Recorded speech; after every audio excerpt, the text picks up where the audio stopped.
اللہ اکبر وللہ الحمد۔ بسم اللہ الرحمن الرحیم۔ سورہ اخلاص مکی ہے اور 4 آیتیں، نزول میں 22 ہے اور ترتیب میں 112 ہے۔ یہ سورت اللہ کی توحید پر مشتمل ہے اور ما سوا کی نفی بکمال ہے۔ قل هو اللہ احد، آپ فرمائی ہے کہ وہ اللہ ایک ہے۔ هو اللہ یہ رد ہے دہریہ کا جو وجود ثانی کا قائل نہیں، اور احد رد ہے مشرک کا جو تعدد الہہ کا قائل ہے، اور یہ رد ہے ان قوموں کا جنہوں نے مختلف حاجات کے مختلف معبود طے کیے تھے۔ اللہ الصمد، اللہ بے نیاز ہے، بیضاوی میں ہے یصمد فی الامور کلہا، سب اس کے محتاج ہے، وہ کسی کا محتاج نہیں ہے۔ اللہ الصمد، لم یلد، نہ اس سے کوئی پیدا ہے، ولم یولد، اور نہ وہ کسی سے پیدا ہے۔ چونکہ یہ عقیدہ دنیا میں اختیار کیا گیا ہے کہ اللہ کی اولاد ہے، تو اس کو پہلے ذکر کیا لم یلد، اور یہ کہ اللہ تعالیٰ کس سے پیدا ہے یہ کسی نے نہیں کہا ہے، تو اس کو بعد میں ذکر کیا۔ یہود کا رد، عیسائیوں کا رد اور مشرکین کا رد جو ملائک کو بنات اللہ کہتے تھے۔ وَلَمْ يَكُنْ لَهُ كُفُوًا أَحَدٌ، اور کوئی نہیں ہے اس کے جوڑ کا، اس کے زور کا۔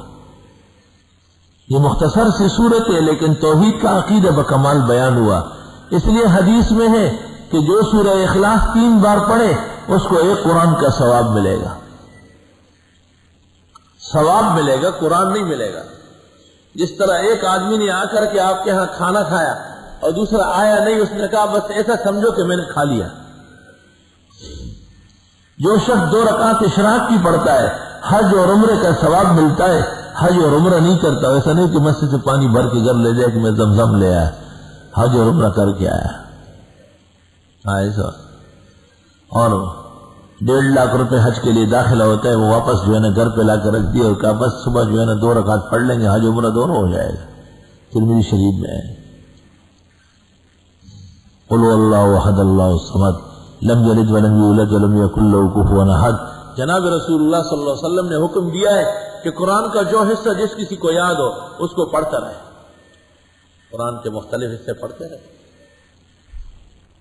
لیکن ایک شخص ایسا تھا کہ وہ ہر رکعت میں سورہ اخلاص پڑھتا تھا۔ اس کی شکایت کی گئی ترمذی شریف فضائل قرآن میں اور تفسیر میں، یہ تو بس صرف سورہ اخلاص پڑھتا رہتا ہے۔ آپ نے اس سے بات پرس کی تو اس نے کہا اس میں توحید الہی کا بیان ہے، میں چاہتا ہوں میری ہر رکعت توحید سے بھر جائے۔ آپ نے کہا حبک ایہا یدخلک الجنہ، آپ کی اس صورت سے ایسی محبت آپ کو جنت پہنچا دے گی، اجازت دے دی، پڑھتے رہو۔ حبک ایہا یدخلک الجنہ۔ سورہ اخلاص اس میں خالص اعتقادات ہیں، آمیزش سے پاک تعلیم ہے، اور یہ قرآن کا آخر ہے۔ تو قرآن کے شروع میں بھی الوہیت کا مسئلہ تھا فاتحہ میں، اور قرآن کے اخیر میں بھی توحید ربانی کا مسئلہ ہے۔ گویا اگر مسئلہ ہے تو وہ یہ مسئلہ ہے، اور باقی مسائل سب اس کے تابع ہیں۔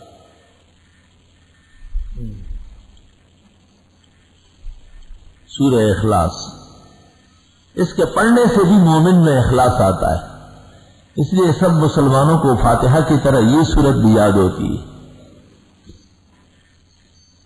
تاریخ بغداد میں ہے کہ امام احمد بغداد کے قبرستان سے گزر رہے تھے اور انہوں نے 1 دفعہ فاتحہ اور 3 دفعہ اخلاص پڑھی اور پھر مردوں کو بخشا، تو وہ مردوں کو بہت بڑا ثواب بٹنے لگا۔ تو کسی نے دیکھا اور کہا کہ قیامت قائم ہو کہ تم کو جزا میں جنتیں مل گئی؟ انہوں نے کہا کہ نہیں، بلکہ احمد یہاں سے گزرا ہے اور اس نے فاتحہ و اخلاص پڑھ کے بخشا ہے، اس کا ثواب بڑھ رہا ہے، تمام مردوں میں ثواب بڑھ رہا ہے، جیسے پوری جنتیں مل رہی ہیں۔ اس لیے زندے اور مردے دونوں کے لیے بہترین تمغہ ہے اور شاندار قسم کا تحفہ ہے کہ سورۃ فاتحہ ایک بار اور اخلاص 3 بار پڑھ کر زندے کے حاجات کے لیے، رفع درجات کے لیے، بیمار کے شفا و صحت کے لیے، مراد پانے کے لیے اور تباہی اور مصیبتوں سے بچنے کے لیے، اور خاص کر مردے کو بخشوانے کے لیے یہ مقصد ہے۔ قل واللہ احد اللہ الصمد لم یلد ولم یولد ولم یکن له کفوا احد۔ آپ اکثر فجر کی 2 رکعت سنتوں میں یا مغرب کی 2 سنتوں میں کافرون اخلاص پڑھتے تھے، اور آپ وتروں کے اندر پہلی رکعت میں سبح اسم ربک الاعلی، دوسری میں کافرون اور تیسری میں اخلاص پڑھتے تھے۔ بعض ائمہ مغرب کی نماز میں کافرون اور اخلاص پڑھتے ہیں، اتنے کمکل لوگ دنیا میں، وہ اتنا نہیں سمجھتے یہ قرات سنت کی ہے، یہ مکتوبہ کی نہیں ہے۔ مکتوبہ کے اندر کافرون کے بعد نصر پڑھنی پڑے گی اور نصر کے بعد لہب پڑھنی پڑے گی۔ ہاں سنت قرات یہ ہے کہ آپ پہلے میں کافرون اور دوسری میں اخلاص پڑھیں۔